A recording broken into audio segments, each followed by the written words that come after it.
ATV-TALK, the podcast.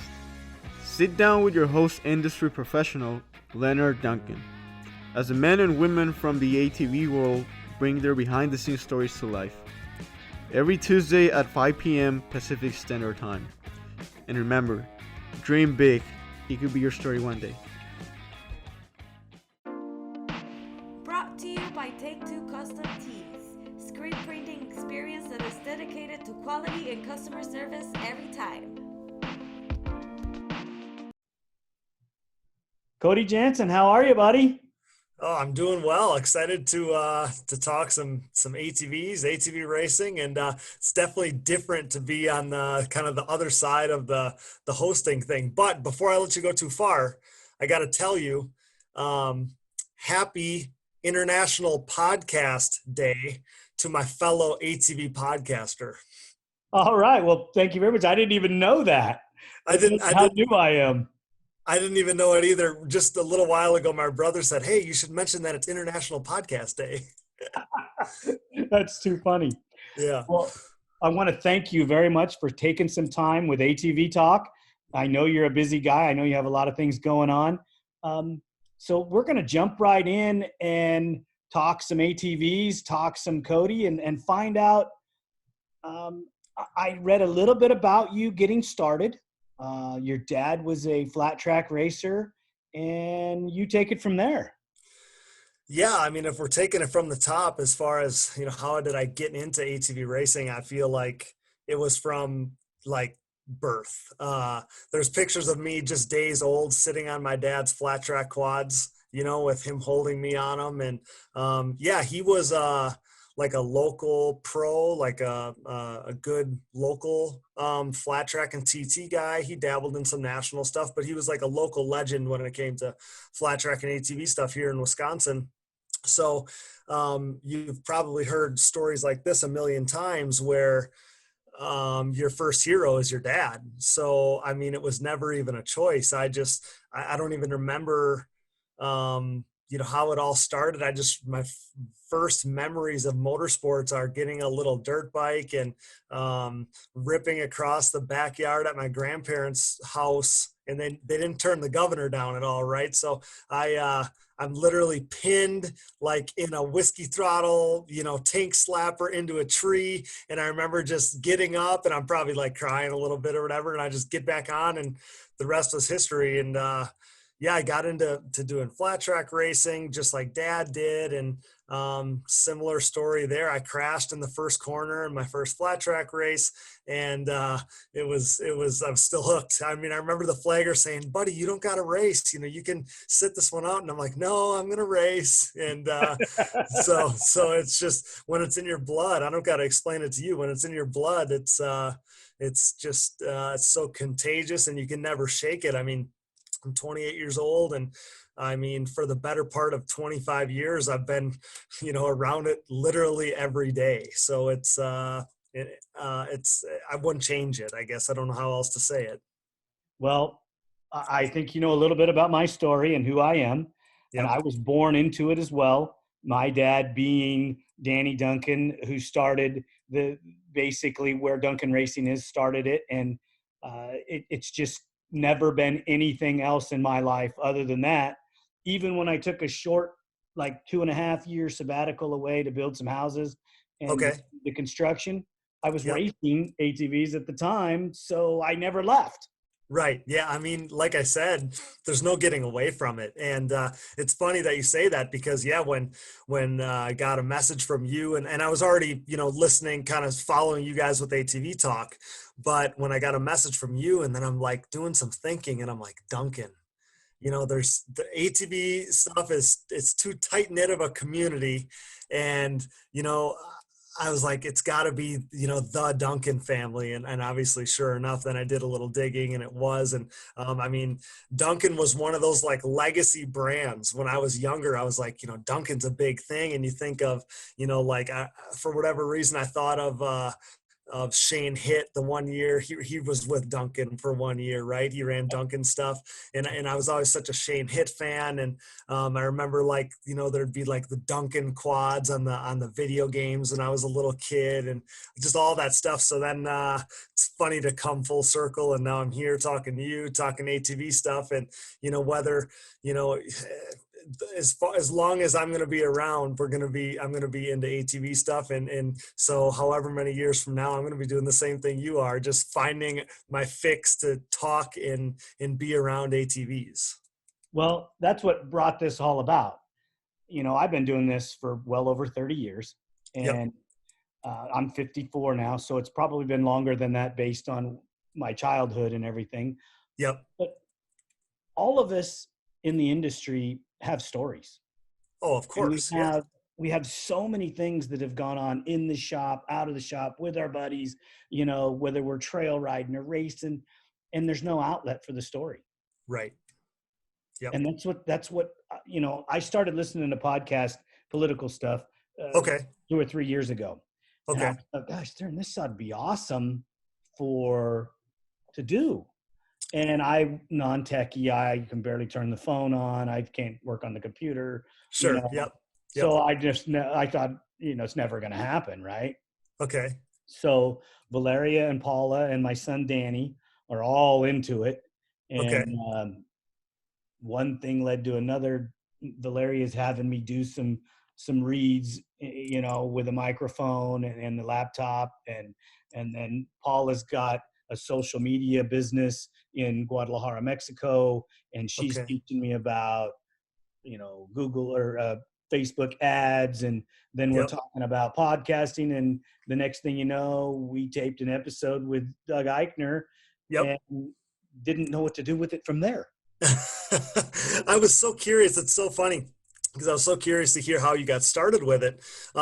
Because very similar for me with digging deep, I got into, I'm a big sports guy. So I like listening to, sports talk radio and whatever, just background noise in the shop or whatever. So very similar.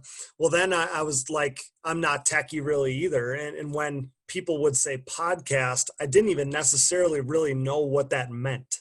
So eventually I figure out that it just means online radio show.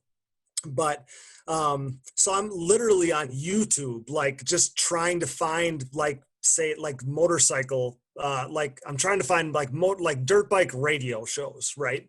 So I start to find, some stuff that I like. And then I see that, it's called a podcast. And then I'm like, well, my iPhone has a podcast app. So I'm just going to go into that app that I've never been into before and start searching these shows. So I find them. All of a sudden, this is like Pandora's box to me. I'm like, I can literally listen to sports talk radio, but about motorcycle shows.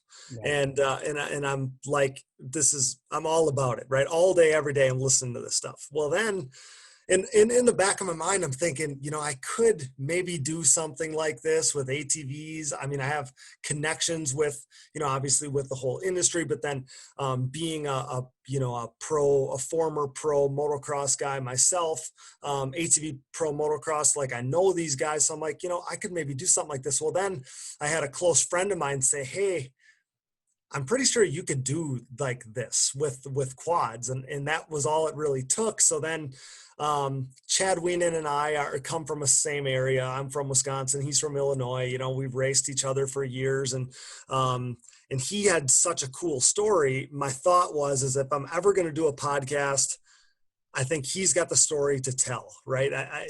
From being, from not riding until he's 16 years old to getting a scholarship to play football, and then being a kind of a mid to the back of the pack pro, and then he just decides he's going to go all in one day, and he turns into, almost the second coming of Gary Denton, right? And so I'm like, man, it's a good story to tell. So I just on a whim I shoot Chad a message, and he's all about it, but I don't even know I don't like have anything together. I don't have any ideas. I just know that this is the story I want to tell. So we kind of throw it together. Thankfully, I told you this before you hit record, that my brother is the tech guy. So I had kind of like mentioned to my family at dinner one night, like, hey, I'd love to do something like this, but I mean, I don't even know where to start. And Dallas is like, my brother, he's like, we can do it, no problem. And and he's like, you know, your website that you already have has like the ability to you know, include podcast stuff. And so yeah, we threw it together. And again, Chad put us on the map with a really, really, really good episode. To this day, that's our biggest episode we've ever done, and or second, I guess, but either way it was big. And yeah, we've kind of come a long way. But it's really cool because just like you said, we have so much to tell. I have so much love and passion for this sport, just like you do. And it's like, now I feel so good, because I always thought as a pro rider, my biggest goal was just to give back. You know, I just wanted to be, whether it was just being a good role model or whatever, that was my biggest thing. And now, I mean, now I even have a voice to do so. Plus, I feel like I'm filling a void, just like you are. You know, maybe our demographics are a little different, but you're doing the exact same thing, filling a void for people that just want to consume ATV content, and you're giving that to them just as I am. And for me, I mean, that's so rewarding, because you and I, you know, a year ago or 2 years ago or whatever, you know, we would have loved to listen to this. So. Yeah. That's the coolest thing. And it's funny how the stories are so similar, where it just kind of fell into place. And then, you know, now here you are, and you're producing, you know, cool shows with great guests. And I mean, obviously I'm such a fan of what you're doing. And yeah, it was super cool when I got the invite to come on. A huge fan of yours as well. Love all of it. And I can't get enough either. It's crazy to me that I can't believe the growth. Yeah, me too. It's spiraling out of control. The fact that I can't work social media because I have a 9-to-5 job. Yep. I'm working social media in the evenings, early mornings, and then the days that I'm off, my poor wife doesn't even know she's got a husband anymore. I was gone racing last year, and now yep. I'm home podcasting or on the internet. You know, we're watching a movie and I'm posting something on social media, yeah, answering somebody's question, and it's mind blowing to a guy that's non-techie. Right. It's an amazing outlet. I've told this to a couple people. If I would have known what it took to do this job, because it is a job. Yep. And most people don't realize that. Yep. If I would have known that it wasn't just sitting down and talking to somebody on the other end about something that I love with all my heart, yep. I might not have done it, because there's a lot that goes into this. Oh, there's a ton that goes into it. Yeah. And if everybody could see the behind the scenes, which isn't glamorous, it isn't fun. Well, some of it's fun, you know. You know, I love the conversation. I love the conversation, but the rest of it is a ton of just grinding away. And in the days between, like, just like you doing this right now, in the days between you recording and then you releasing it, like, I'll have people messaging me like, when's it coming out? When's it coming out? When's it coming out? Right. And I'm like, I don't have any extra time. It might have to wait another day, you know, like, cause I always, and you're probably the same way, but cause you take so much pride in it. So then, like, I want to preview it a time or two. Like, I want to make sure there's nothing I want to edit or make sound a little better or whatever. And it is a ton of work. If you go back and listen to the first download to now, yep. Yes, we're not even 90 days old. They're night and day. Yeah, 100%. I had somebody say to me at the last race, a listener of my show, and they said, you know, the first one was a little rough, but you sound good now. You sound just like you do in person. And I'm like, yeah, sorry, you know. Did you have to learn the whole sound thing? I mean, I'm still like, they just look like dials and buttons and knobs to me. But my brother kind of steered me in the right direction on, what needs to be where. So I got a pretty good feel, but typically like I try to leave it set up from time to time so that like, if I sounded good last time, hopefully I sound the same this time. I have a great helper, my daughter Valeria. Okay. She really gets into the editing, the sound, where my other daughter, Paula, is into how the package is presented and how you market it. Yep. So I get hit from both sides. We're listening to background musics. We're listening to how the episodes sound. You know, episode 2, if you go back and listen to Danny Prather's episode, Okay. Yep. birds.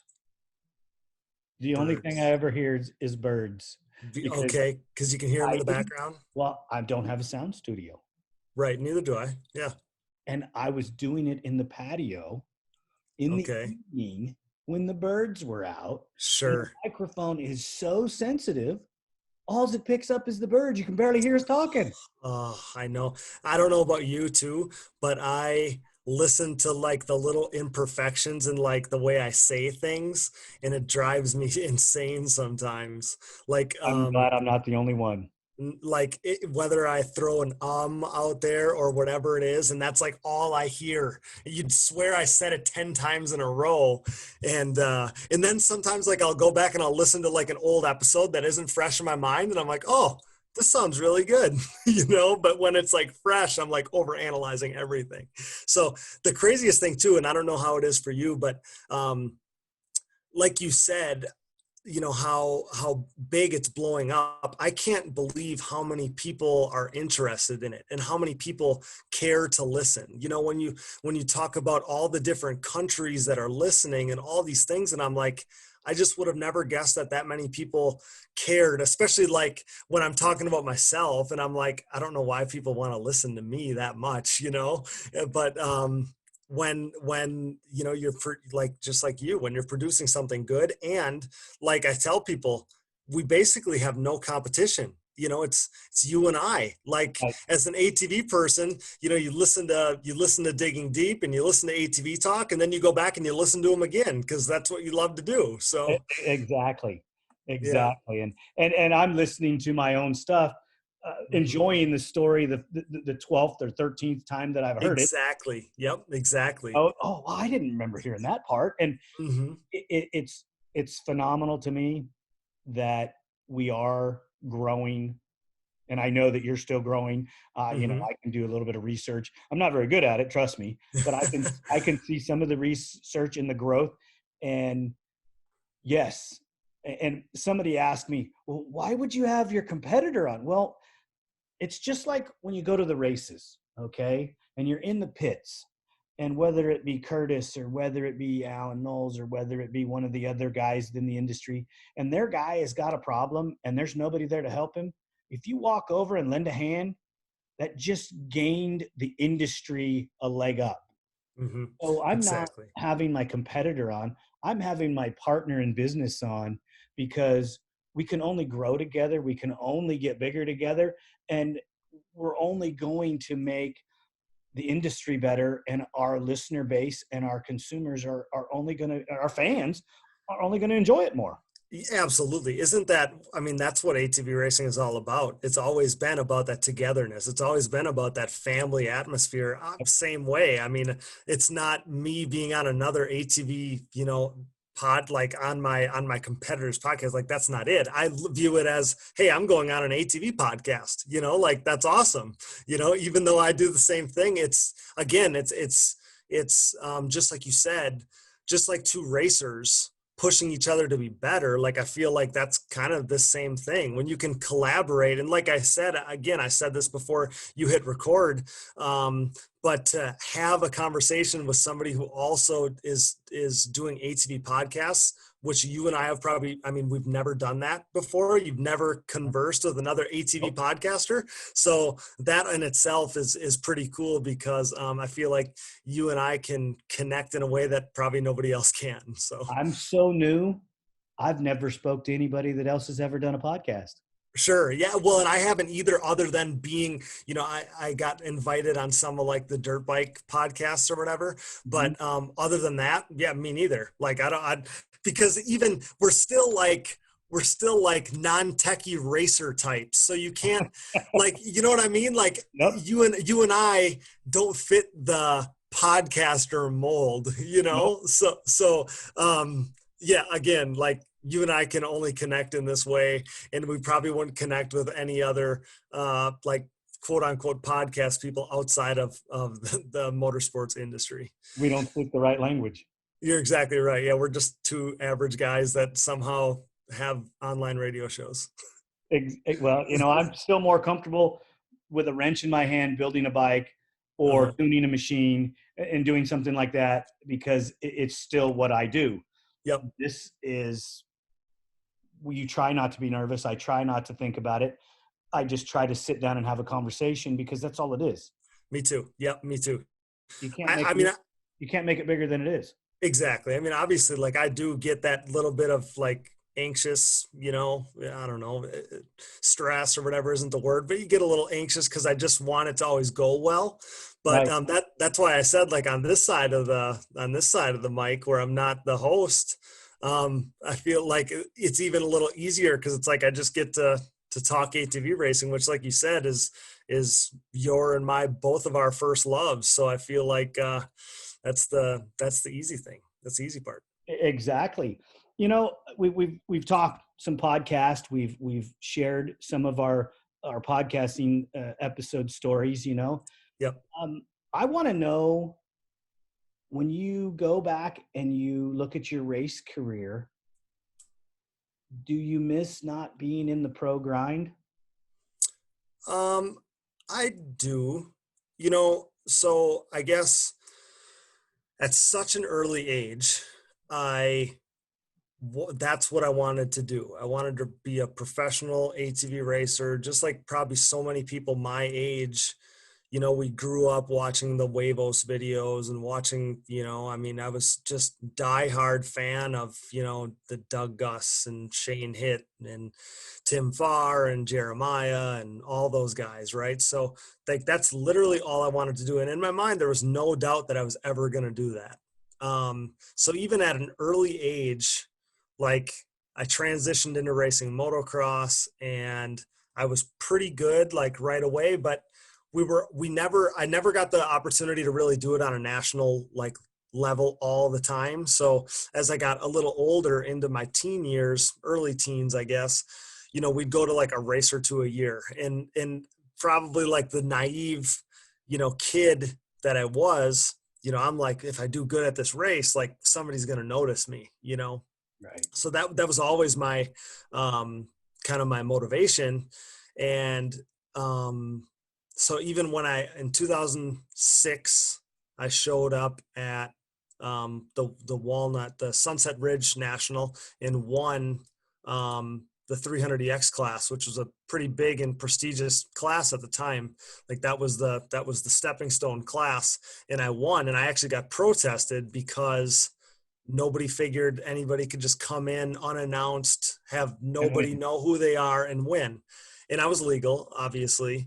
And then the next year we scraped the money together. Cause again, to that point, we just didn't have, I never even like, it was never even a conversation. Cause I just knew, hey, we don't have the means to be able to travel the country to race these quads. And up until that point, my dad was still racing, full time locally, but I mean, I was never going to steal dad's thunder either. Like it was never a thought. So long-winded to getting to your question here, but just the pro thing was always my goal. So I win a national championship in 2007, same on a 300EX. So that same class, I move up the next year. I was going to turn 16 in the middle of the year, moved up to 450A, and I won 450A my very first race. And then like the next year I was already in Pro-Am, but the problem was, for like that span of a couple of years there, like that was 2008,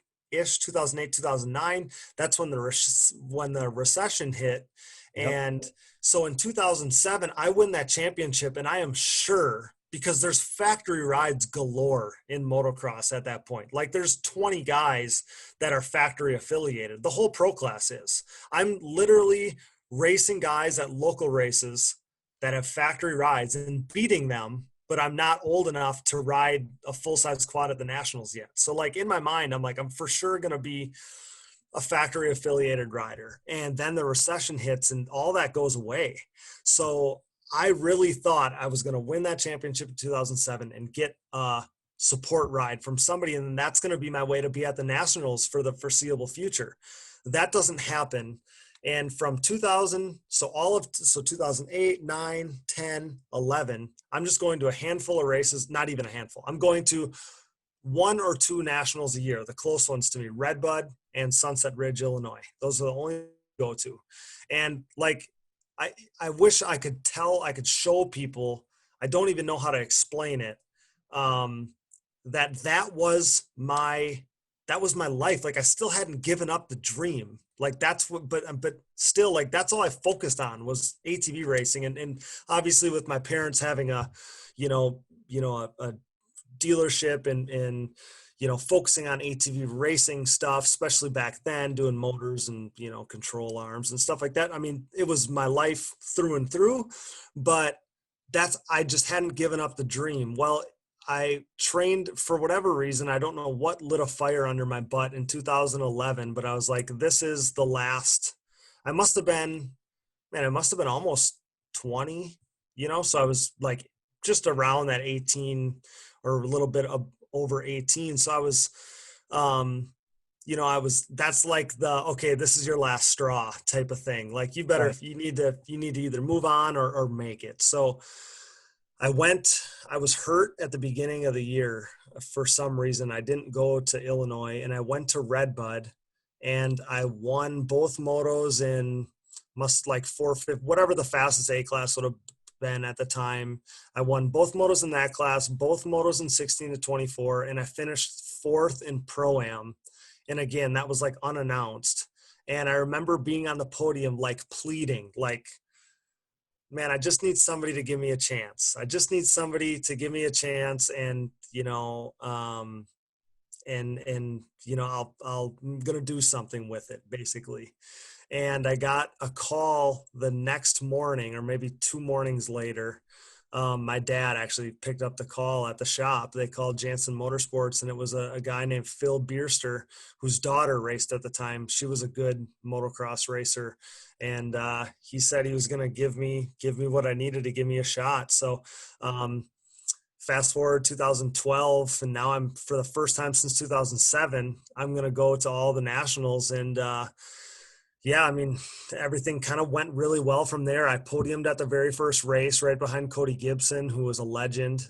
So I mean, getting second to Cody Gibson in Pro-Am was winning, basically. Like nobody was going to beat him. He's killed us all year, but he was just next level. So I would have won a lot of races that year if it wasn't for him. But I finished on the podium even in points. But at that very first race, even the Rodney Tomlin, the PA announcer for the ATV Nationals, said, I had heard for so long, if Cody Janssen could just get to the races, So it was cool to, kind of feel like I made the most of my opportunity. I finished 3rd that year in Pro-Am, and I won a national championship the next year. And then after that, at the end of that 2013 season, I went pro. And in the following year, 2014, I won Pro Rookie of the Year. And then after that, 15, 16, and 17. 17 was my last year racing pro. And it was just a grind. I had gotten hurt a few times, and then it must have been 16. I crashed really hard in Texas, and broke a bone in my back, broke my ankle, broke my eye socket, and messed up a couple other vertebrae in my back. And what I should have done is stopped. I should have let myself get healthy. but I didn't. I just motored through. And that had a lot to do with me eventually stepping away from the pro thing, because for so long, and I did some damage to my body through that, that I still feel obviously to this day. But I felt like for so long I was racing like with my one arm tied behind my back, because my mind would go faster than what my body would let me. Um, so that kind of factored into me stepping away from the pro thing. But the other thing was, and I probably never said this before, but I was such a fan of the sport and such a fan of the guys that I was racing with. When you're lining up next to Chad Wienen and Joel Hetrick and Josh Creamer and John Natale and Josh Upperman and Joe Bird and all these guys that were like my heroes, my biggest heroes.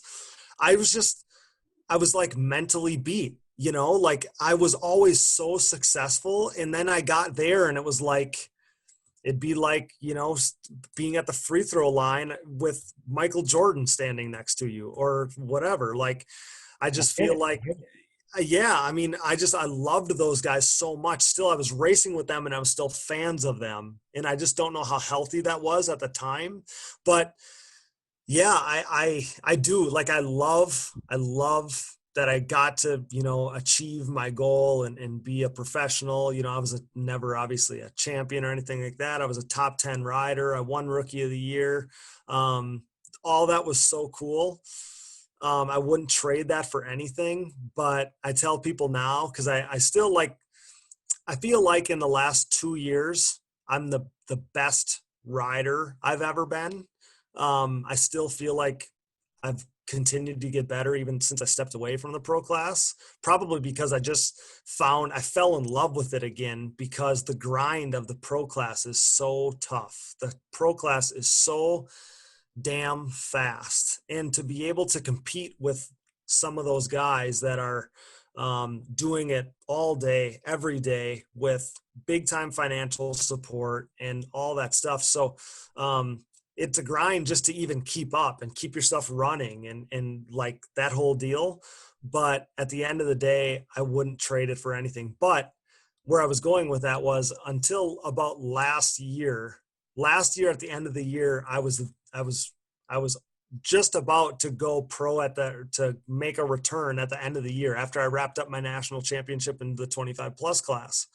And that was right when Digging Deep was getting big. And I ended up saying, you know what, I should probably cover the finale as a media person rather than be out there on the racetrack. And now I've been getting messages this week since I wrapped up my second national championship in a row here saying, when are you going back to the pro class? And literally I don't know that I've said it back to anybody, but in my head, I'm like, I'm a media guy now. But you know how hard it is to say that we're in the media? Right. Yeah. Yeah. Right. I mean, I'm not a media guy. I'm still a race mechanic. Right. I don't look at myself that way, but like other people are like, oh, the media, like you're the media, So yeah, it's just to tie a bow on that. I am so grateful to have done what I did for so long, but, I miss everything that comes along with the pro class, but the money you have to invest in yourself to do it, that whole grind and the grind I was having a conversation with a rider last week at the track, like an amazingly talented rider in the pro class, and the pro class is in the process of breaking him. And I could feel that feeling because I was once there. So, yeah, I love it all. I miss everything that comes along with it, but I also like what I'm doing now too, because when I was, say, an eighth, like when I'd finish seventh or eighth, like that would be a really good weekend for me in my pro career. And in those stacked classes, like that was good. Well, I tell people this, like nobody knew, like you could finish sixth. That was like winning, on our budget. And nobody knew. Only your crew knew how you did. Nobody else knew. Well, I guess with digging deep, and originally when I started it, it was just a podcast. Well, I've kind of transitioned into trying to be a little bit of a quote unquote media guy, and Right. just being able to showcase some stories or storylines or other, quote unquote news that happens at the ATV Motocross Nationals. So you'll see, if you ever look at my Instagram or Facebook page for Digging Deep, that I'll showcase if Wes Lewis finishes 8th, which he did last weekend, that's a killer finish for Wes Lewis. So I let people know about that. And I feel like it's almost like I found my calling. It's almost like, not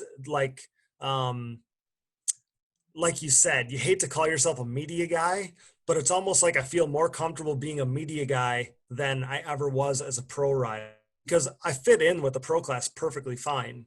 But I now feel like it's just like my calling to fill some of that void and showcase some of those stories and give credit to those guys in the middle of the pro class that don't get any exposure anywhere else.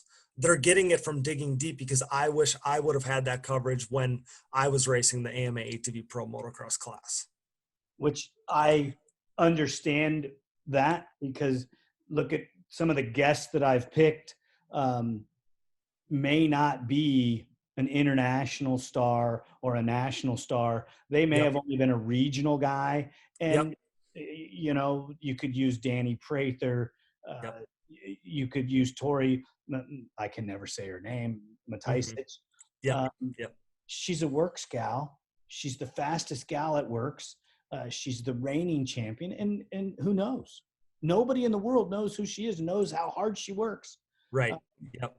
And it's important to me so that you have an outlet for your story. That's not why I reached out to you. I reached out to you because you're a fellow ATV guy, and you do have a chance. You need a platform so that you don't get to talk as the host. You get to talk as the guest, and you get to tell the story that you always want to tell, that you Yep. can never tell because you're behind the mic instead of in front of it. Yeah, and honestly, when I started my podcast, I was so careful because I didn't want anybody to think that I was doing it for my own personal exposure, because that wasn't it at all. So I was so careful to not mention anything about my own racing. Then slowly over time, it was like, well, people were asking for it a little bit, but I still, to this day, I mean, you'll hear, maybe me reference my national championships in the ad reads that get played every week. But other than that, unless I'm talking about a part of the track or something with a rider that I have on, I try not to, I don't want to be that guy. I don't know. Especially when I first started it, I never wanted people to think I was trying to get personal gain from, this, because that wasn't it. Just like you, I just enjoy talking ATVs and ATV racing. And that's what it's all about for me. Well, I tried to hide that it was me, Okay. not have me be, it's my show, it's my gig, it's my thing, and I want to tell their story, and I want the outlet to be here. And my team sat me down and told me, we're sorry, but you're the porthole.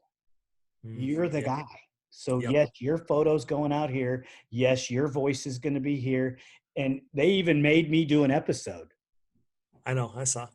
And I'm like, I didn't want to do that. Yeah. I don't want, I really like that, though. I like how the way that you even promote the show, with you talking and just basically, giving a little excerpt of talking about, your podcast. I like that because it gives it instead of just being a voice, it gives you like a persona almost that somebody can connect with. Like, I like that, because because even with, I mean, like, some people, I feel like without that, you're like not approachable, if that makes sense, I understand. So it's like you soften your image to be inviting, and just by you showing those little videos and excerpts and kind of selling your product, basically, I like that. I just think it's a great look for your podcast, your show.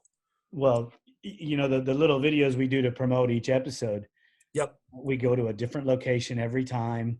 And um, that was all generated from the girls, telling me that, no, this is what you have to do. People have to Yeah. know. How are they going to know if you don't tell them? Right. Yeah. I love that. Standing out there cleaning the pool that day, what a better time to do it than, hey, we're here. Yeah. It's, it's beautiful. And I like that too, because even like, so, whether like when you're writing up your little bio for each episode, and I mean, mine will be like pretty lengthy because I want people to know like what they can expect from each episode. Well, people probably don't even read them, right? So with yours, when you do a little video, I like that. When you do a little video, it's like, oh, because you or I were much more likely to listen to or watch a video than Yes. to read 3 paragraphs of something on a sheet of paper, right? So in general, I think it's a great thing. I love it. I try to keep the writing down as much as possible. Sure. Yep. And you're going to laugh. I do most of everything I do freehand, just winging it right off the top of my head. I read your bio, and I have some, if I need factual numbers, I go get them. Sure. Yep. For the most part, it's just all off the top of my head, because I'm going to release a Facebook commercial here real soon. Okay. And it was just, my daughter and I are sitting here, and she hits record, and I started talking. And when she hit stop, it was exactly what I wanted, exactly the way I wanted, with no written words. There's a second one that'll come out, and you can tell it's more scripted because I did write down things. We love our sport. We love what we do. You can't replace ATV racing with anything else, or ATVs, building them, working on them, with anything in my life, and so when you're talking about it, or when I'm talking about it, everything comes from within. Mm-hmm.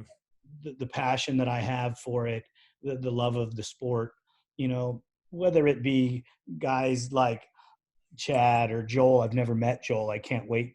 I think I hear great things about him. I've met Josh Creamer. I've met some of these other guys, and I've got to be a lineup against them and spend time with them. Joe Bird, when he was starting out, there's just history with East Coast, West Coast for me, and then traveling to South America, and then stuff I've done in Europe. Yeah. And every guy that I talk to, there's a connection because they love it as much as I do. Mm-hmm. Exactly. It's just like I'm sitting here looking into your eyes, and I can just see the passion, the fire, the little flames are burning, and there's no extinguishing that. There's no quenching it until you get to either talk about it again, or you get to go experience it. Exactly. And like you talked about with, basically not scripting anything, I think it's better that way because it's more from the heart that way. Like it's so authentic because you're not reading, you're just talking about how you feel. It's like you don't really need a script if you're talking about something that you love and enjoy so much. Right. And you're exactly right. Same like with what you and I do. You're creating an atmosphere so the listener feels like they're sitting in or part of a conversation about ATV racing, which again, you rewind and you put you or I listening to, your previous episodes, this conversation, whatever, a few years ago when they weren't existent, and you would have been gobbling it up. Yep. So again, like to fill that void for people, to give them that, it's just, obviously it's what we love, but we love the sport so much. You're helping support the sport that we love by doing this. You're making it stronger. And I always think, knowledge is power. And the more educated the listener or the fan is, the stronger the sport is as a whole. And like what I referenced earlier with talking about guys that aren't necessarily just the first two. If you're not, I mean, I'm not talking about, when I'm talking about current racing, I'm not talking about, Joel and Chad in every conversation, in every episode, in every post, whatever. No, like I'm talking about the guys all the way through the class, and hopefully that's, people are more in tune, more in touch, and caring more about everybody on the racetrack. And that just makes a more healthier, well-rounded sport as a whole, because they don't just talk about the Super Bowl champ or the Super Bowl MVP. They're talking about stories throughout the whole sport. I mean, there's some of the best stories you ever hear aren't about the biggest superstars. Right. They're about somebody who is battling something, whether it be some adversity of some kind. So that's why I like to showcase those things, those stories. Like, like Wes Lewis was on my show this week, and you think about the pro class being guys that were champions at every level, right? Like that's how sports works in the dirt bike world too, whatever. Like that's how it works. They won at every level and now they're pros. And that's what makes the pro class so tough, is because everybody's been a winner. Well, yep. Wes Lewis, who is also racing the pro mod class, it's a new class this year in in motocross, ATV motocross. He just won his first national championship ever. And he's 29 years old and he's a pro, and nobody would know that. Nobody else would. So like, it's cool to highlight those types of stories, or any story that's like untold, which again, I'll let it lie after this. But like, I started my whole show based off of wanting to tell Chad Wienen's story because it was so unique. He was the only one that had that kind of story of starting off so, having the opportunity to go play football, have a scholarship to go play football. He could have made it to the NFL, but he chose to be, an amateur ATV rider at the time. And now look where he is. He's on the brink of being a 7-time pro champion. And it's like, what a story, what a story. I mean, his first part of his pro career was, when people typically end their career, he hadn't even won yet. And now he's won for like almost a decade straight, with the exception of 2 years. I was back there working with Tavis Kane when he was now. Exactly. Yes. It's so crazy. And he's like that leftover guy from, that era, which I think to me is what's always made me a fan of Chad, because it's like, you're just hanging on to that little bit of a he was still on the backside of that era that I grew up loving so much, but he was still like connected with those guys a little bit. And that's why I just think it's so cool to see him at his age mixing it up with these kids and still being like the class of the field, or him and Joel are the two big top figureheads. But it's cool because he's like that leftover guy from that generation that I grew up idolizing. The last tough hero. Because the other guys that are, like Joel and I are the same age, Jeffrey Australia and I are the same age. Thomas would be a little older, but other than that, like now these are kids, like they're younger than me. So it doesn't even coming in. Thomas was coming in as all the old greats were leaving. He was starting to roll in, and he was picking up some of the momentum as those guys roll out. Let me ask you this question. I've been around a long time, and I've evaluated the classes and the riders, being alongside with them when they were young, and then being alongside of some of the same guys as they got older. And if you look at some of your best champions, look at their ages. I don't know if a lot of people really think about this. Your greatest ATV racers are over the age 32. You're exactly right. See, now this is my theory on that. Now it was different 20 or 25 years ago, but like I said, I'm a dirt bike guy. I follow motocross and supercross I always have, super closely. In two-wheeled motocross, you go to the lights class when you go pro. So you have time to kind of find your footing as a professional against other guys in a similar age and spot in life to you, right? Well, in ATV motocross, which kind of gets into what I was talking about before, is it's so tough because when I went pro, again, I had to start next to Chad Wienen, John Natale, Josh Creamer, Joe Bird, all these guys. So it's like, those are my heroes. So it's very tough. Like when you are a top, like you have to pay your dues in that class, right? Like I just said, that's part of what makes a guy like Chad Wienen so special, is because he hung in there for a lot of years where it was tough. Like, again, like he struggled to be a top 10 guy for a few years. Then he was starting, like he started to move up the ranks, and it took him a long time to get up there. And I feel like that's what has a lot to do with that, is because these kids come in and they're legitimately setting the world on fire, but they're in 6th place or they're in 7th place because those top 5 guys, I mean, for the last like 5 years, Thomas, Chad, Joel are the big 3. You basically can't ever break them up. Yeah. Then Jeffrey gets in there a little bit, but he was in, part of the big 4, we called it, for a lot of years. And then so now, like, I remember saying this to people, like, on my best day, it's like, yeah, but I have no chance of touching those guys. So like my best spot I'm going for is 5th, Right. and I feel like that's what has a lot to do with it. It's like if you got into, gosh, I don't know, like it's like if you say you get into boxing or something, but when you first get in as a pro, you have to fight the baddest guy in the sport To for your get the name. first fight.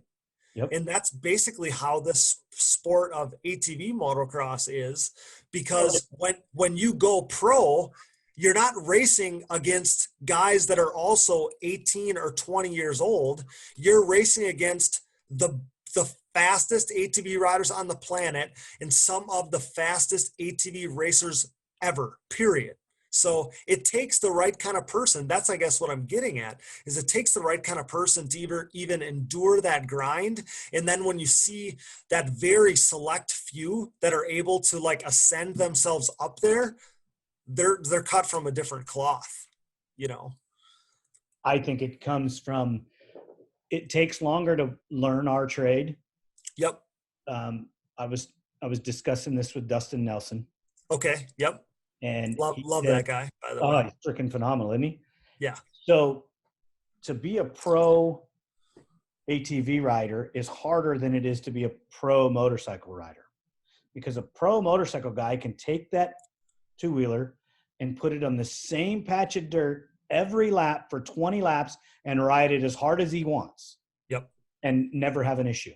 Yep. But to be a pro ATV guy, you have to pick for that 20 laps where you can go fast and what you're going to do to your machine if you ride it as hard as you can for 20 laps, because it won't live. You're exactly right. Yes. And you can't hit your mark every time because there's so many variables with 4 wheels. Right. As an amateur, it's easier to be an ATV rider than it is in the motorcycle world because of the same exact reasons. Mm-hmm. Yep. You're So 100% right. I believe, as I've watched the sport, because I worked with Doug Eichner, who's a multi-time champion in many, many different things. Yes. But he didn't get really fast. He was winning championships in the off-road racing in his 40s. Yeah. Okay. That's unheard of. It is. Yeah. It's mental. It's like, it's all the stuff you learn. It's all that muscle memory. It's all that old man strength. Yep. That I feel like is so important in this sport. And just like you said, the writing's on the wall. Like all you got to do is look at the record books, and it's riddled with older guys. Have you, have You you ever don't done any, just go have you ever ahead. done any history on Gary Denton? Oh yeah, I mean How old he yes. was? Yes, exactly. So that's so like when we because he was on so I didn't know a ton about Gary Denton, other than how you know you always heard about how gnarly he was, like how good he was, and you obviously everybody knows the 8-time champ thing, but I didn't know much about him. And yeah, like to hear his story then when I talked to him, and you hear all the stuff he did first, all the years of chasing the two-wheel dream, and being on the brink of a factory ride, Yeah. and all these things he talks about, and then he just falls into riding ATVs, and hey, I'm pretty good at it, so I might as well do it, right? Right, right.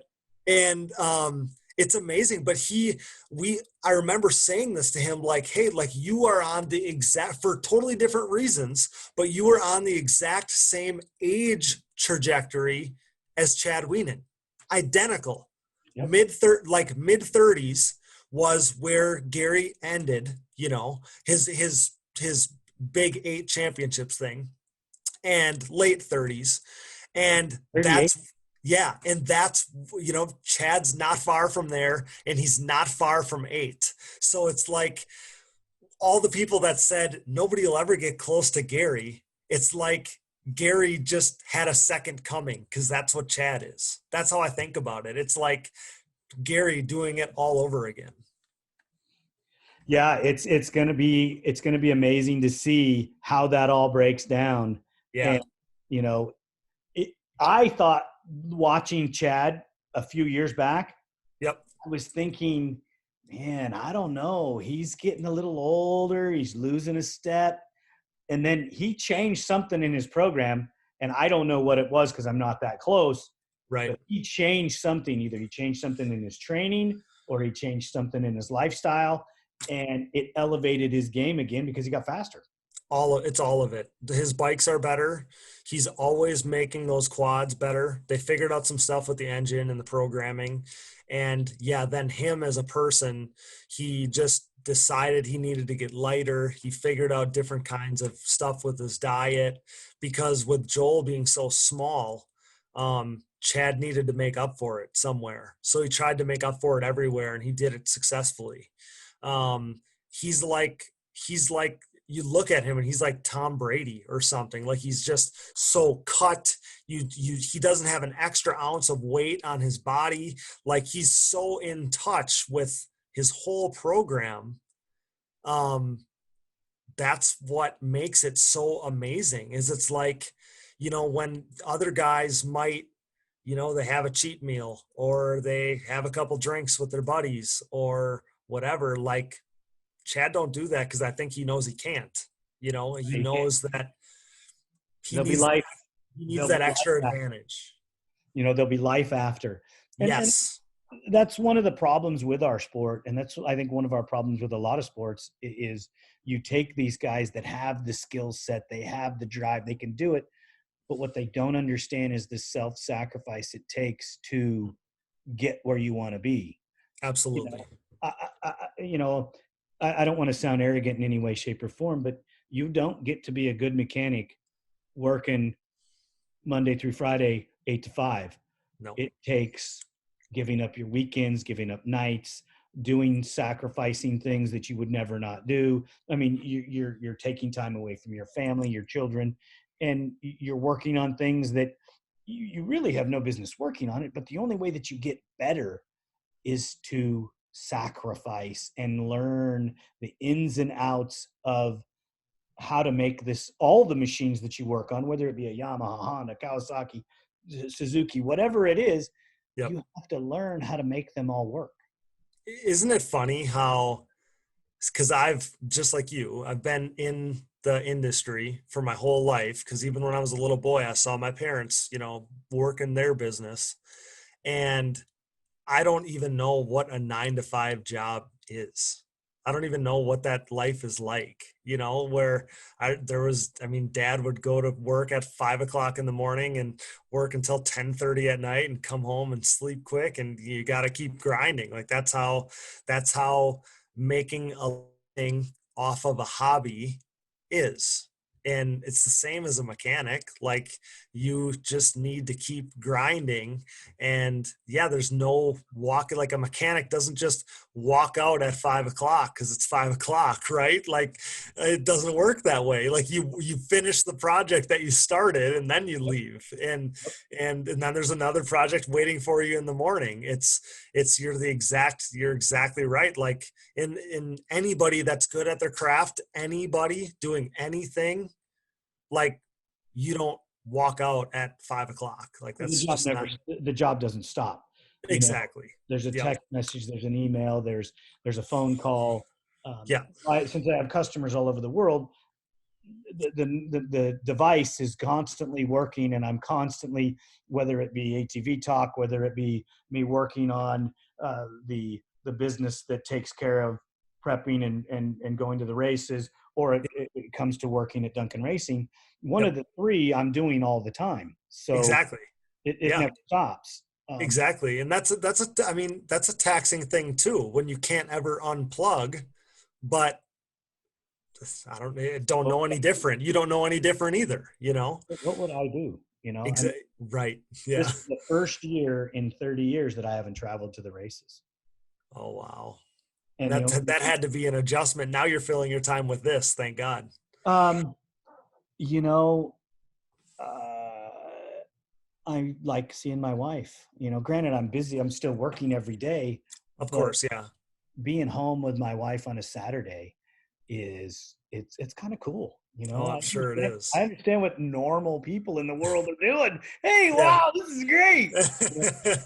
Yeah, I bet. Yeah, that's cool. And it takes the right kind of wife, or the right kind of partner to endure all of that up till then, so you probably owe it to her. She was probably a trooper for a long time. Well, we've been married. We'll be married 2 years this December.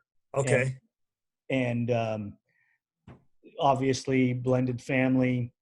Sure. My wife was born in Guadalajara, and she has a work ethic that, I thought I like to work.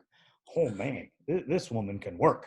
Okay. And it's before sun up till deep into the night. She's always doing something. So when she's seen me going to the nationals on the West Coast, and Yep. then going to a smaller series, and then going to the best in the desert, and I'm out there in the morning and at night prepping bikes, loading the truck, and then driving away, she had no problem. She understood. Yeah. Got it. Yeah, I love that.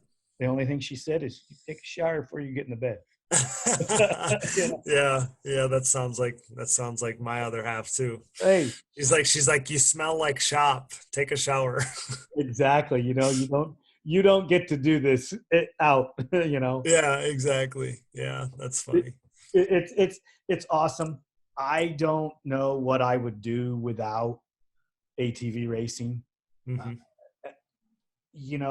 Our life, I bring up Duncan Racing because yes, I am a Duncan, and yes, I worked at Duncan Racing for over 30 years. Of course. Oh yeah. Even longer if you take it back to when my dad owned it. And I don't know, not working 7 days a week. I don't know, my brother calls me on a Sunday morning. He's got an issue with an engine. He needs help. I drive over to the engine facility, and, we work on an engine for a few hours or do whatever we got to do. And that's just normal life. You Exactly. do those things. Exactly. I mean, I don't know what else. I mean, it makes me who I am. Like, every bit of me is ATV racing. And I've always told people, like, I can't explain it. And when my sole gig was my own racing program, battle this feeling of, other than my sponsors and my family, or like my following, nobody cares. Like nobody really Right. cares what I'm working on, what I like in my mind. I wake up in the morning, I wake up long before the sun comes up. I go to the gym. I'm working in the shop all day, working on my stuff, traveling the country, whatever. I'm grinding so hard, and nobody's benefiting from it other than my sponsors. If I do good, like nobody really cares. That's, I guess, why like I get such a natural high off of the podcasting, because I'm literally putting out a product. You're putting out a product that people get enjoyment from. Yep. I love And exactly. And that's what makes me feel the best about like what you or what I am doing for ATV racing, because you're truly benefiting what you love. And I tell people all the time, like within this sport, you're not going to get rich, right? Like across the board, it doesn't matter what you're doing. You're not going to get rich, but I am a rich man. I'm a rich man in all the experiences that ATV racing has given me. I'm a rich man in all of the friendships that I have, all my best friends, just like you are probably the same way. My best friends are racing people. I'm a rich man in being able to see the country because I get to ride four-wheelers. That's what got me there. I'm a rich man because ATV racing has given me all these tools to be successful in whatever I do. And that's why like ATV racing is like it's literally in my DNA. It makes me what I am. And without it, I would have absolutely no identity. when you bleed dirty oil. Exactly. I couldn't have said it any better. Hey, it is what it is. Uh, there's so many things that we can compare notes on, as far as I have extended family all over the world with people that I've got to just spend time with and have just amazing times with. I can't even think of all the stories. You were talking about you being a rich man, and I always want to sit down, and if I could write the stories and just write the book, Yep. In our ATV world, it would be a bestseller, because the ATV people like yourself and some of the others, they'd be reading the story and they would be putting their name in there and going, yeah, I remember doing this and I remember doing that. And you mentioned about your friends back home. I talk to my friends. I have one friend from high school that I still really keep in contact with. Okay. And the only reason I'm keeping contact with him is because he freaking grabs me by the ear every once in a while and says, hey, we're still here, man. Yeah. All the rest of them kind of lost track because my world went in a totally different direction. I went and played in the dirt while they were building families and, going on vacations and spending time with this, or going to house parties, or, Yep. Yep. how Yeah. many Valentine parties or Halloween parties did you not go to because you were getting ready for a race or at a race? Oh, exactly. Or even trace it back farther than that. And when I was in high school, or when I was a growing kid, I didn't go to parties because I didn't want to associate with any of that crowd. Like I had a bigger goal. Like I wanted to be a professional ATV racer. So didn't surround myself with any kind of crowd like that. And that's another thing that we haven't touched on, but like that's what's so cool about this sport is it can give kids an outlet to, obviously to go do good things with their life, maybe keep them out of trouble, give them, them motivation to do other things. I think it's something that a parent can say, hey, you got to keep your grades up because otherwise we can't go to the track on the weekend. Or, so it gives them a reason to stay on the straight and narrow. But the other thing is, like, in stick and ball sports, you're chasing your dream. You're going to baseball games, trying to make your name as a young baseball player, get an opportunity to get a scholarship, and then keep climbing that ladder. You're doing that with your buddies, riding the bus to different games. Well, to do this, you're probably doing it with your family, traveling the country with your family. And I was talking to somebody at the last event, and they were telling me, this is your time. Like, you got to get out of this. You got to start banking money away. You got to go start living the American dream. And I'm like, the last 10 years that I spent traveling the country with my family, with my mom and dad, from 18 to 28, you could tell me you were going to put $1 million in my bank account, or I was going to have this last decade of making memories, doing what I love, learning again all the skills that I've acquired and then honed doing this. And I wouldn't hesitate for a second to tell you that I made the right decision by doing that. And I wouldn't trade those last 10 years for $1 million. I'd never do it. I wouldn't even consider it for a half second. Well, the saying is, if you find a job you love, you never work a day in your life. Yep. I don't think I've really ever, there's days, but for the most part, I don't think I've worked, because my dad is my hero, just as yours is. And Yep. I've been blessed. My dad is still alive. He's still teaching. Okay. He's 85 years old. No, he's not as quick as he used to be. And he's not, as fluent on some things as he used to be. But if you want to learn how to do something on a machine, or you need to take a bolt out, or you're working on pressing something apart, Dad still has a better way to do it than I've ever thought of doing. So that's so cool, because I can relate so well, because my dad talks about, my grandpa, his dad, and he tells stories about the same thing, about him being so good at fixing things, could fix anything, figure anything out. And I listen to my dad tell those stories, and I'm like thinking to myself, Dad, that's how you are to me. You're the problem solver. You're the one that I want to learn from on something. You're to me, like, I just want to be his sponge. And you're talking about the same thing. And again, it's just, this is such it's almost making the hair on my arm stand up, because it's like your story is the same as my story. And but it's all brought together, like tied together by motorsports. And even like you talking about working with your brother and all those things, like, it's just a big family deal. That's why you just can't get away from it.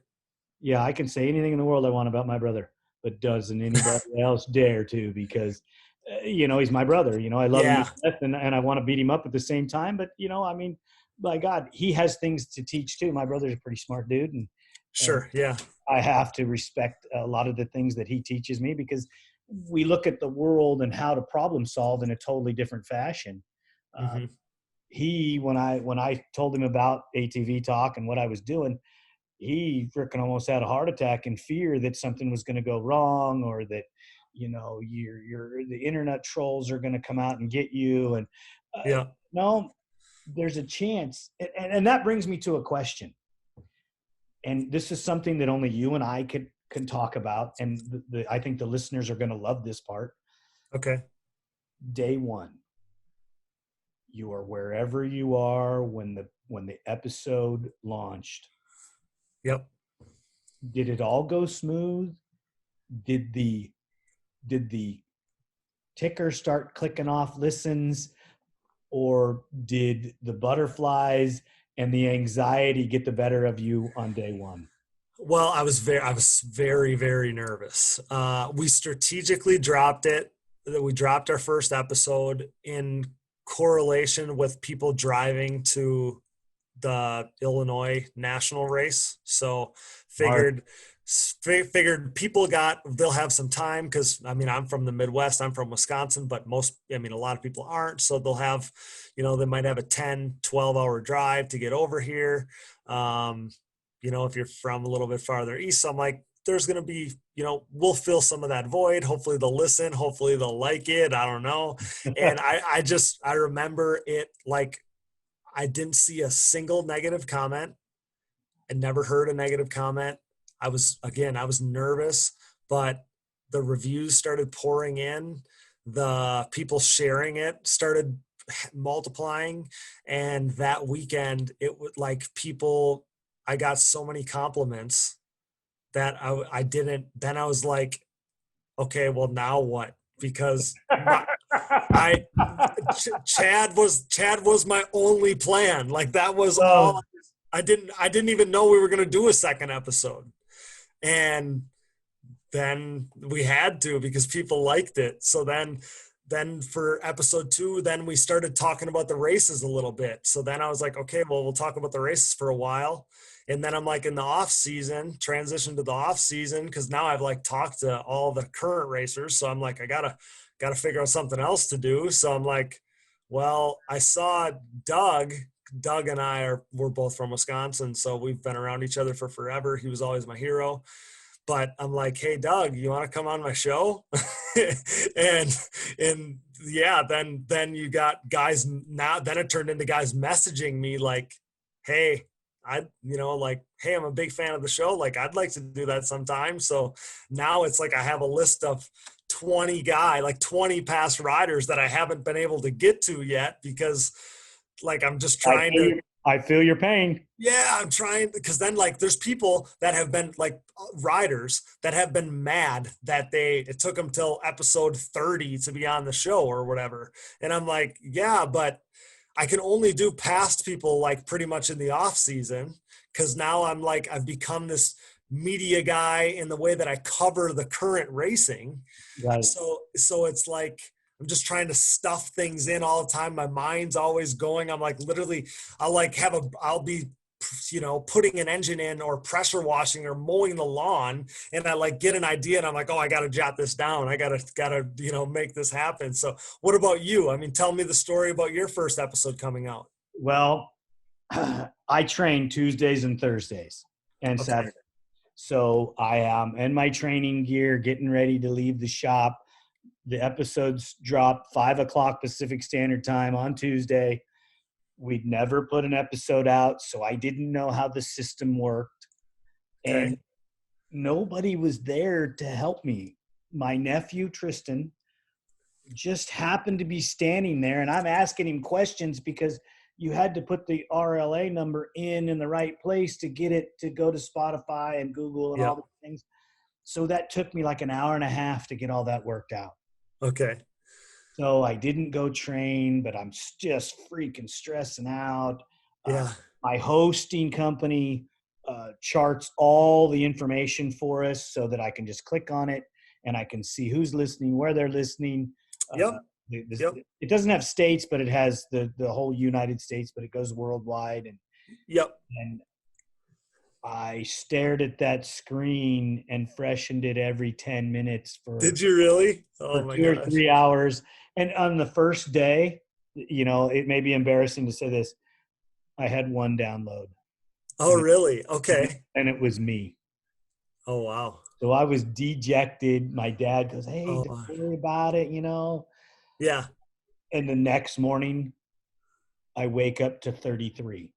Oh my gosh, that's huge. And I'm like, wow, this is crazy. And I've totally changed my mind because in the middle of the night, I'm thinking, oh, we got to unplug this thing. How do we get it off the internet? Can we undo it? Am I making myself look stupid? Like, yeah, I totally get. I mean, yeah, I remember thinking the same thing because I'm like, I don't even want to look at my phone because I'm scared that I'm going to see something bad. And It was the opposite, but it was like fear of the unknown. Yeah. So that day one goes by, and every day since then has just been a vertical straight up, with a couple highs and lows, depending on holidays, things like that. You get a day where somebody doesn't listen or people don't listen, for holidays or whatever it is. It was an emotional roll. It still is kind of an emotional roller coaster. We're still new. Like I said, our 90 days isn't till October 7th. Okay. So we're still really, really new. Yep. The difference in our two shows is I don't cover the races like you do. I just cover current and former racers. And Yep. I tried to believe that I was going to take every recording and just plug it in as it happened. It doesn't really work like that. You know that. No. Sometimes you have to break the chain and change the order. I've had to, learning sound, I've had to throw a couple episodes out and retape them. Yep. Me too. My episode, Okay.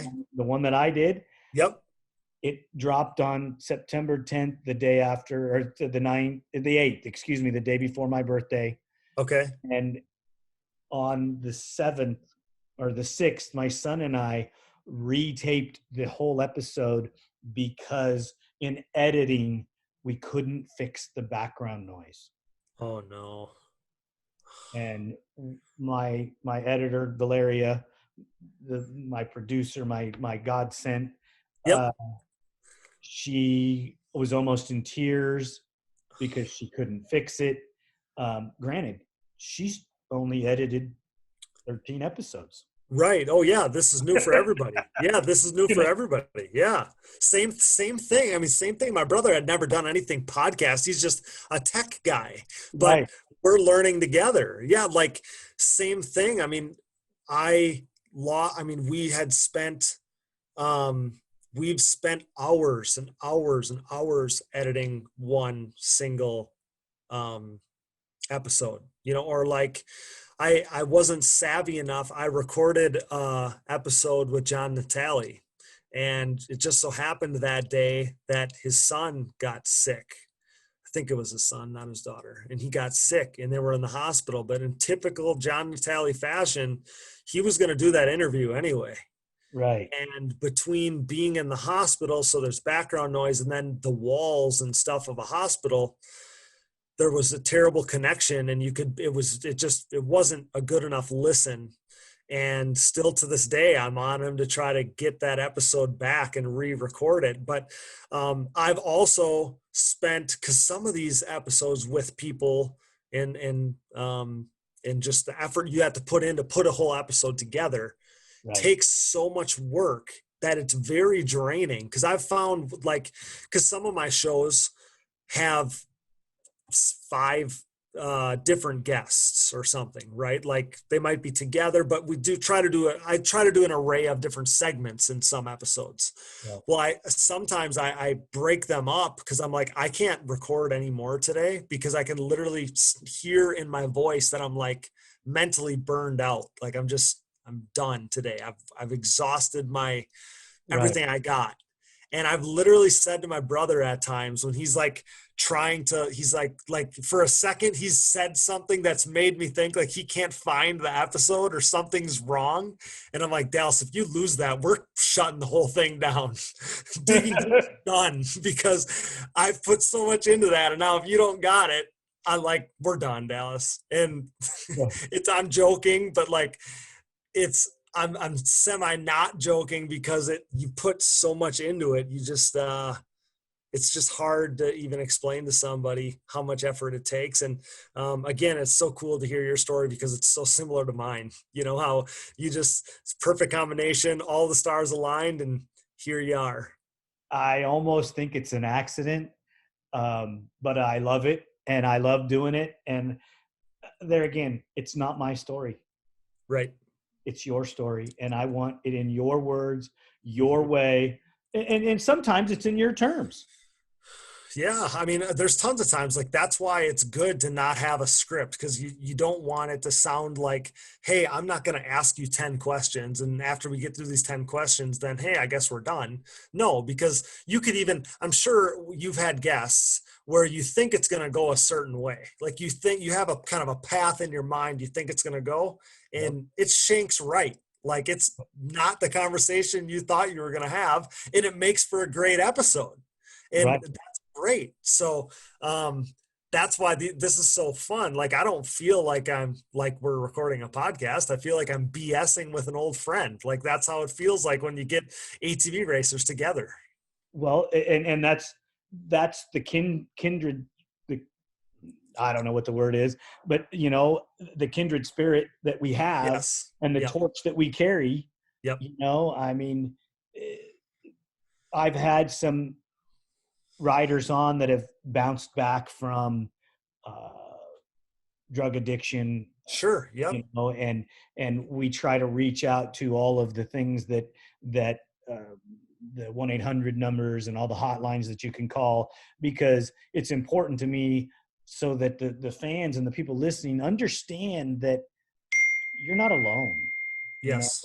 There are people that are out here to help you and want to make your life better. And I hope that when people listen to ATV Talk, that they realize that they're part of the family. And I am not just some guy doing a podcast, cashing a check, because there is no revenue in this. This is all done because I love the ATV sport. You never know. I may get a sponsor one day. I may not. I got a buddy of mine that makes me some T-shirts, so I give him a shout out. Yeah. I have a gig where I prep race bikes and build race bikes for people. I give myself a shout out. Yep. Other than that, this is all heartfelt for the love of the sport. And I can see in what you do and your expressions and the tone of your voice that it's all about that for you. And that's important to me. And that's important for the listeners, so that they can really realize that, yes, we do love ATVs this much. That's why we do this. Oh, it's so uh, again, like with the dirt bike stuff I listened to, those guys that I was listening to at the time were saying things that I was like, wow, I didn't know anybody thought this way, because I think that way. Like I had never heard a radio show about motorsports, like in two-wheeled or four-wheeled motorsports. So then a few years ago, when I was hearing this and they're pulling back the curtains, and I'm like, people think like I do. Right. And now, with your show or my show or whatever, like, yeah, I feel like you have a way to show people that, like, that's what this industry is all about. So then somebody's listening to your show on the sink in their truck, and their girlfriend or their wife is sitting next to them, and they don't know a ton about ATV racing. But now they're listening to this conversation, and now all of a sudden the gears are turning in that other person's head, and they're like, wow, this is why you like it so much. Yep. Big family. It's a big togetherness. Like, just like you said, the difference between two-wheeled, motorsports and four-wheeled motorsports is that if I have a problem with my machine, you're going to come over, and vice versa. Yep. In two wheels, they're going to like snicker and be like, ha, so-and-so broke down. And Exactly. that's the difference in ATV racing and the ATV community is we're just all about being together. And yeah, like hopefully people are listening right now thinking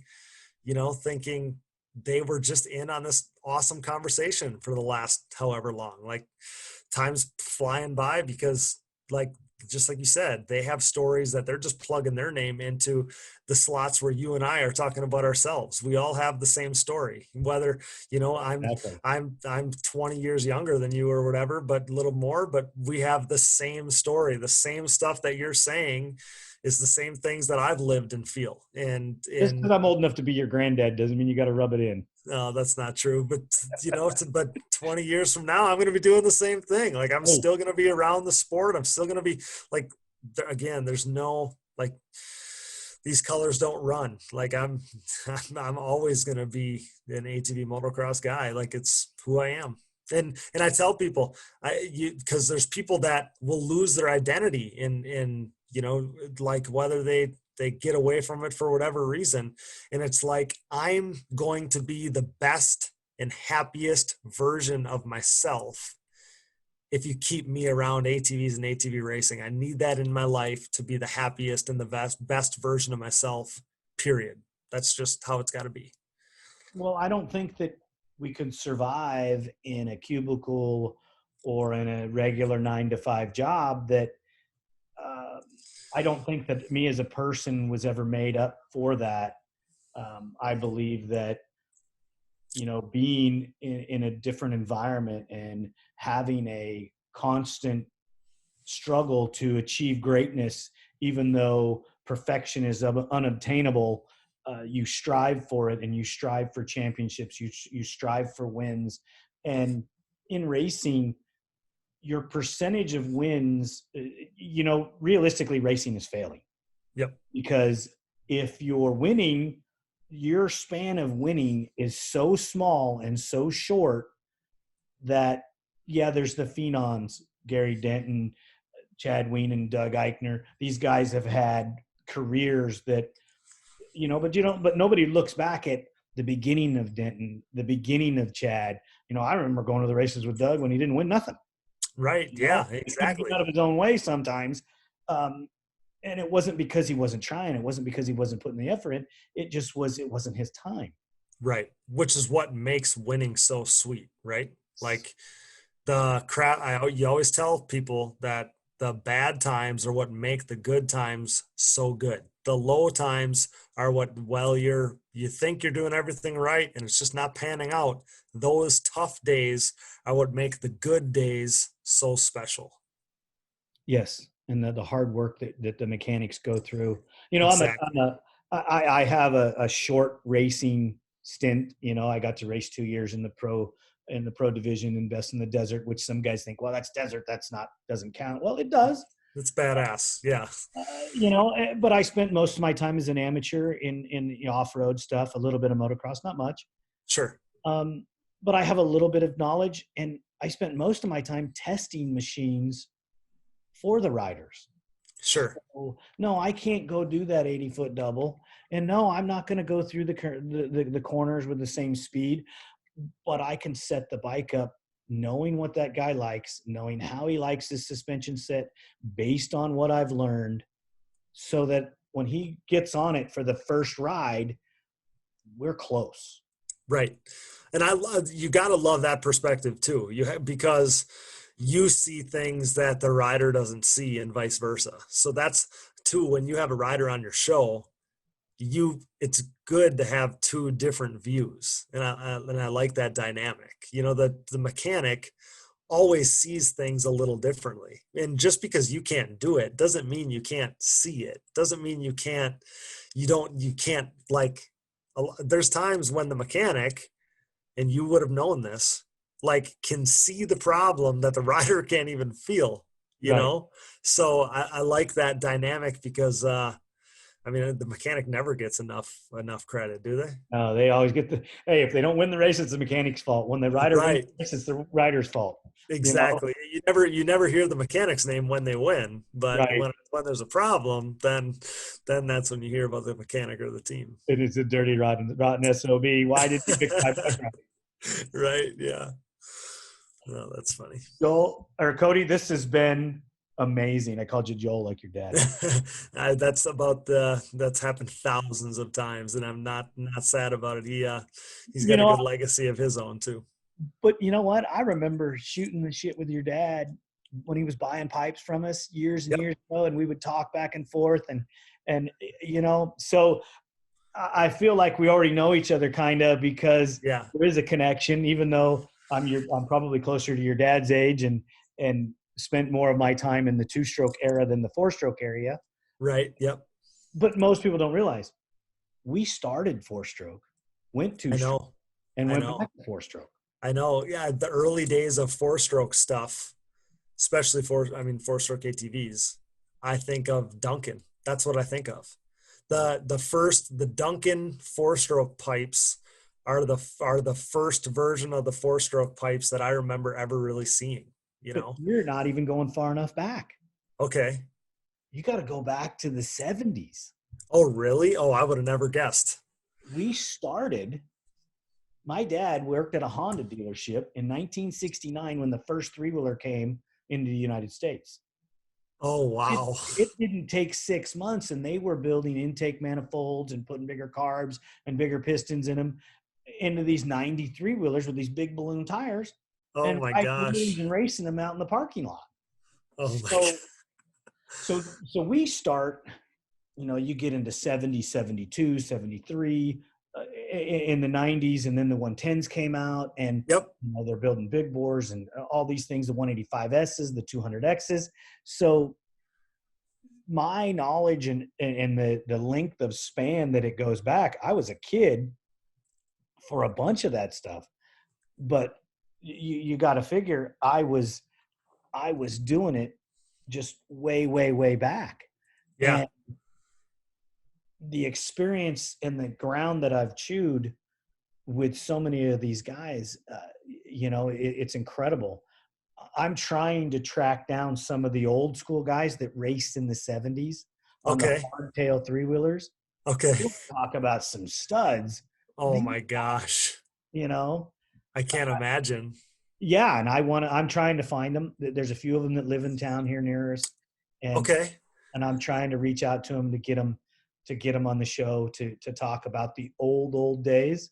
That would be cool. Yeah, and it would take somebody like you to be able to do it, because otherwise you're not going to be able to, if you weren't around to see it, you wouldn't be able to ask the right questions. You know what I mean? Well, if you go back to 1977, Okay. first edition of Three Wheeler Magazine, my dad's on the cover. Oh, really? Okay. He's on the engine builder for the Big Al's race team. Okay. And Dean Kirsten is the guy that did the article, who used to work for VW Magazine. Okay. Working out a deal with him to sit him down to talk about that era as well. Oh, how cool is that? So yeah, I mean, I would have never guessed that the 4-stroke performance stuff went back that far. I guess when I think of 70s, I don't even think of 4-strokes at all. I don't think of 4-strokes until the 90s, late 90s. Yeah, basically. Yeah. And we had a whole 4-stroke era before the 2-stroke. Before that. Yeah, that's crazy. And go back and listen to episode 3 with my dad. Okay. Yeah. Oh, okay. I'd love to. Yeah, I will. And that will give you the history. I'm going to get Dad on again and go through some more stuff with him. Okay. Because his knowledge of it, we talk motorcycle racing back in the old days. Yep. When there had 3 inches of suspension and the bikes weighed 600 pounds, and you couldn't get them in and out of the truck without 5 guys. Right.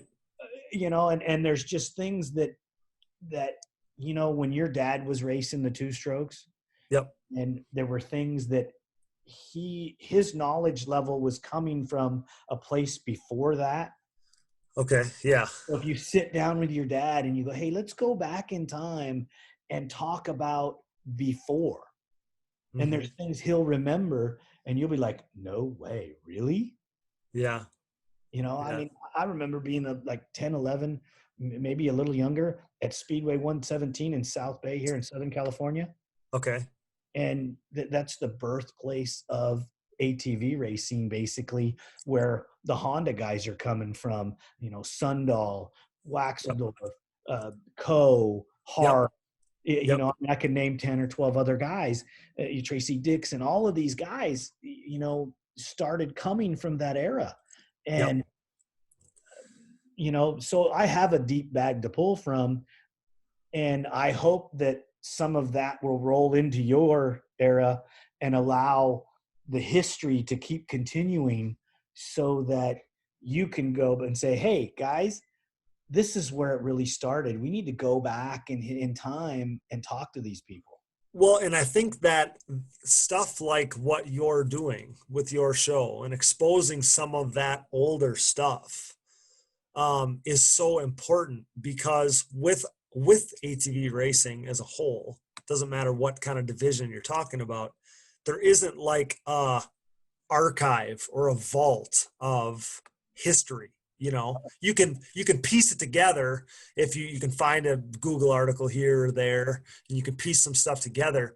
But like, I feel like I'm a historian of the sport, but there's a hard cutoff at, like 90 or whatever for me, because prior to that, you got to really know where to dig and how to dig to figure out anything prior to that. So stuff like what you're doing and exposing some of those older stories, you're part of putting that history together, just like you said, for this younger generation, for people like me, because that's stuff that I want to learn about. But without you, I have no idea where to even look for it. Well, I'm going to bring it. We're going to bring it, and we're going to get these old guys. And I shouldn't say old because most of them are my age, but we're Yeah. going to go back into the archives and we're going to dig all these things out. And I hope over the episodes and over the time, I hope I get to do this for years. We never know where it's going to go. I mean, I don't know if you know the history, the future of your show or the future of any of them. No. I mean, I'm not, you always have like a short term, kind of plan, because I'm sure like you have plans for upcoming episodes, but you never know. Like I guess a year ago, I wouldn't have known where I was going to be now. And, we've multiplied 10 times since then. So, hopefully things just the momentum keeps going. And hopefully, I mean, there's going to be people that, so me being on, you're going to maybe, kind of tap into a different market, like a different listener group, because Likewise, I'm hoping. well, of course, because again, like your demographic is different than mine. You're a West Coast guy, and you've had different kinds of guests, with the exception of maybe Shane Hitt, than I have. I haven't had Shane, but I've had guys like, Shane. The same era. Exactly. And Shane's a friend. So, I mean, I just didn't get to him yet, but yeah, so like that's, and hopefully both of us, it's a two-way street where you're going to get listeners from me, and hopefully, people check out my show that listen to yours.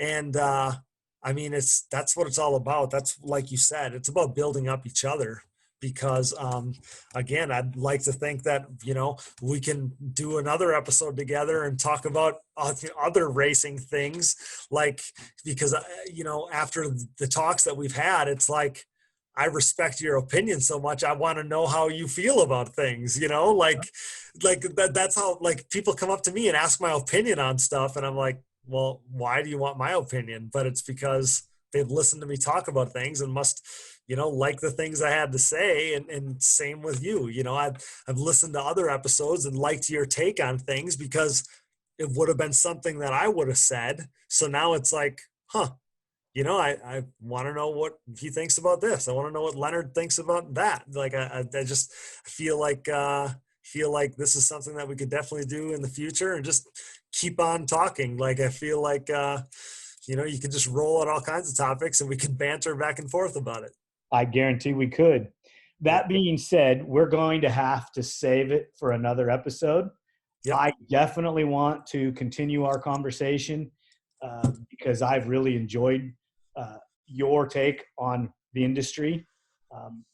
The second conversation is going to lead into some deep conversations about our industry, because I don't think that we stressed on that enough. So whether I come to you or you come to me, we need to get deep into the weeds on ATV industry and where it's going to go and how we can help grow it, and how we can educate the youth to understand and respect how great it is that we are where we are, and that you could be at home pulling weeds instead of racing your ATV. So you better enjoy that 12th place, because you got to race your ATV, and there's nothing better in the world than doing but racing your ATV. Exactly. But I think you are already part of the growth that you're talking about. Again, it wasn't long ago where there wasn't these shows, and now, I've gotten messages just like you probably have, of old riders, of guys that are known names, that have lined up in the pro class of different divisions and stuff, and said, hey, I kind of fell out of the sport, but I started listening to your show and now I'm following it again. And like those are the types of things you want to hear, because that means that, hey, people are enjoying what we're doing. We're filling a void. We're educating people. They're going to enjoy the sport more because you're rekindling the flame for them, Real. and that's definitely happening, and you should be proud of it. And we'll got to keep grinding and keep giving the people what they want. Cody, it's real. It is. For once in our lifetimes, me having to deal with it longer than you, we're finally getting respect. Yep. Okay. Exactly. And it has nothing to do with me. It has nothing to do with you. It has to do with the fact that people care enough about what we do and love the industry as much as we do. They're giving the industry the respect that it deserves. And we just get to be the portal to get them there. And that to me it's priceless, dude, because I don't even know how to put it into words other than the fact that the love of the ATV sport and the love of ATV racing has made my life and has made me the man I am today, and taught me how to be a better human. Mm-hmm. And being a better human is what it's all about. And my wife today is the result of me being a better human, because she would never even have held my hand if I wasn't a better human. No, you're exactly right. I mean, that's totally 100% in line with how I feel. It's who I am. It makes me who I am. And I mean, I just feel like you take ATV racing away from me, and I mean, I would have no identity. It's made me every bit of who I am. And I wouldn't trade it for anything. I just my mind goes back to the thoughts that I had when I first discovered podcasts, motorsports podcasts, and people think, and the way that I thought, like, wow, other people think the same things I do, about riding, about, the things they learn about it, how they enjoy working in the shop when most people can't relate to that. And I guess now I think people are going to get that same feeling from listening to a conversation like this. And that makes me feel good, because it feels like you and I are leaving ATV racing, maybe even just a fraction, but in a better spot than when it was, like how it was when we arrived here. Evolution. Exactly. It's going to evolve from us. Maybe we are the root that allows the tree to grow. And when they look back on it after I'm gone, the root will have spawned a tree, and my name will get to be there as and your name, and we got to be the bottom, the foundation of something even bigger than we could ever imagine. I mean, agreed. Like little Cody, little boy Cody, when he was, pretending that he was racing Shane Hitt in the backyard, would have never believed that, hey, he was on an ATV radio show, following Shane Hitt as a guest on the previous show. And like that I was important enough to come on and talk ATV racing, and that people were going to want to listen. And I mean, that's like, that's the coolest thing to me, like. And I reached out to you in June. Did you really? Yep. Really? I didn't know. Did you ask me about, you were starting a podcast? I told you that I was starting a podcast, and I wanted to talk to you. Yeah. I was inviting you on the show right then. Yeah. I don't know. I have banked episodes, so I've pre-taped quite a bit of Sure. Sure. Yep. Your episode will follow Marty Hart. Okay. Awesome. Yeah. Marty's next Tuesday. You'll be the Tuesday after. Okay. Oh, that's so cool. Because I can adjust the schedule.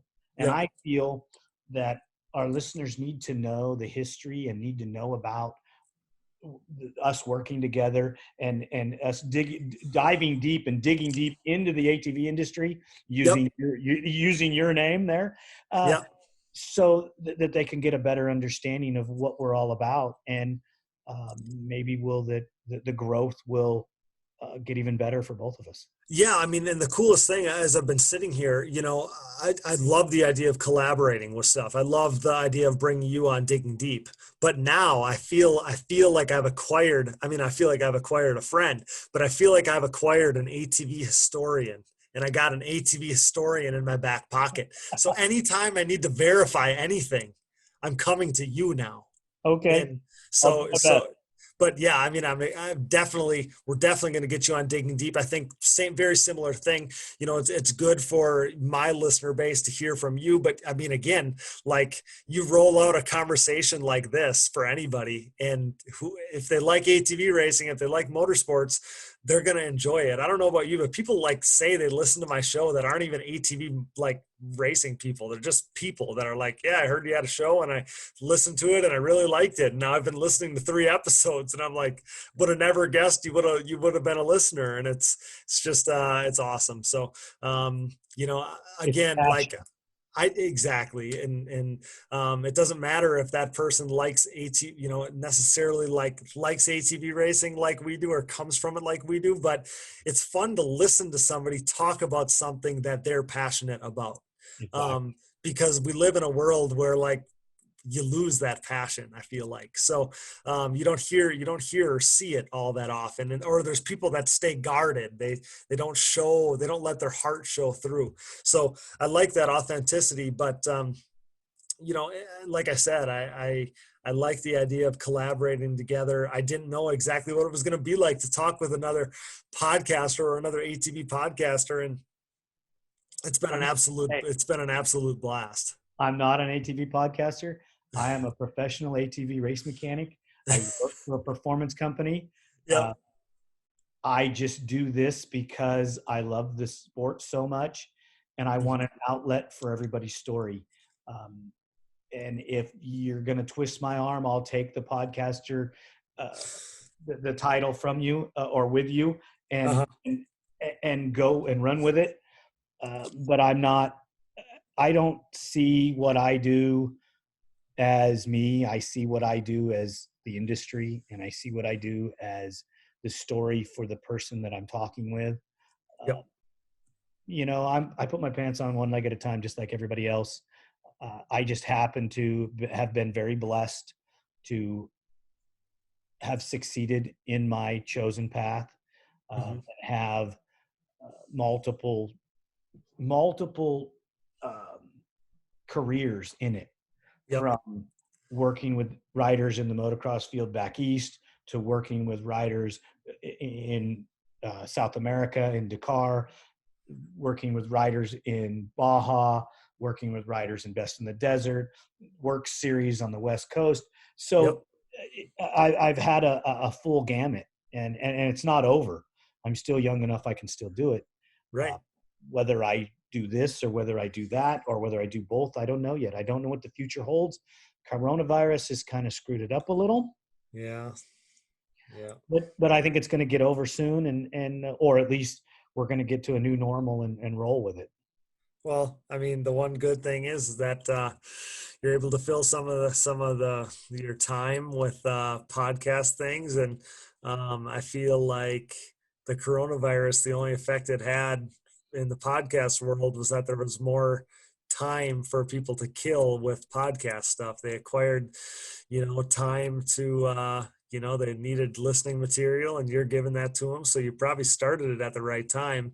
And kind of just touching on, you know, you said you like you're trying to give people a platform to tell their story, and you know, obviously I'm grateful that, you know, you thought it was a good idea to have me on, gave me an opportunity, and I think we spent a whole lot more time talking about the sport as a whole, which probably I mean, is probably also in my DNA, because I'm just not programmed to necessarily want to talk about myself, but I have tons of great ATV stories and things to talk about. So just in general, I can't thank you enough for having me on, and It's just 100% my had, pleasure. had 100. an absolute blast with it. Me too. And I felt like I've known you my whole life. Yeah, me too. Honestly, yeah, it was a blast. So I really want you to think about getting back with me. later on in the year. Maybe Yep. if we could reach in December time, Okay. your off season, and I don't have an off season, but Yep. maybe if things go right with me, I have a rider that's coming back from an injury. If he heals correctly, we may be starting to race in January. Okay. So I would love to sit down and do a follow-up with you in December if that works for you. Yeah, that's 100%. I'd love to come back, and like I said, I'd like the idea of getting you on in a little bit of your free time to talk some ATV racing on my show as well.